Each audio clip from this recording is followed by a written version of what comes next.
কি বদলে হয় না? বদলে হয় না। আপনি যদি ফজরের নামাজ না পড়ে মারা যান সকাল 7টায় বা 10টায়, আপনার মা যদি বলে আমার ছেলে নামাজটা কাজা করে গেছে পড়েনি, হাজারো মা যদি ছেলের জন্য সে নামাজটা পড়ে, নামাজের ঘাটতি পূরণ হবে না। নামাজটা ভিন্ন ইবাদত, বদলে হয় না, হায়ারে হয় না, পয়সা খরচ করে হয় না, কিন্তু সিয়ামটা হয়, কিন্তু হজটা হয়।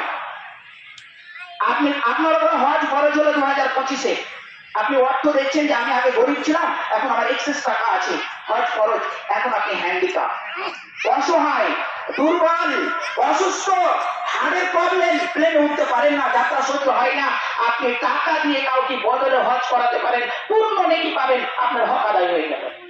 আপনি অসুস্থ, সিয়াম পালন করতে পারছেন না, চিররোগা, চির অসুস্থ, বার্ধক্যে পৌঁছে গেছেন, বদলে খরচা করে খাইয়ে রোজা করতে পারেন, কিন্তু সলাৎটা নয়।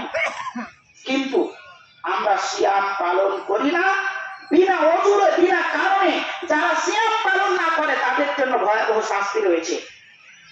আবু হুরায়রা রাদিয়াল্লাহু তাআলা আনহু হতে একটা হাদিস বর্ণিত, তিনি বলেন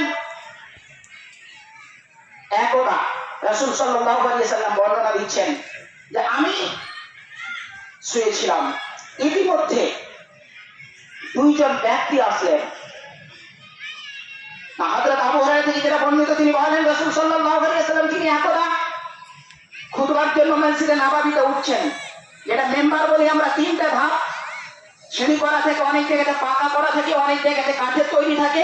প্রথম ধাপে পা দিলেন, বললেন আমিন। দ্বিতীয় ধাপে পা দিলেন, বললেন আমিন। তৃতীয় ধাপে পা দিলেন, বললেন আমিন। সাহাবারা প্রশ্ন করলেন, আল্লাহ রাসূল, এরকমটা তো কোনোদিন দেখিনি, আপনি করলেন কেন?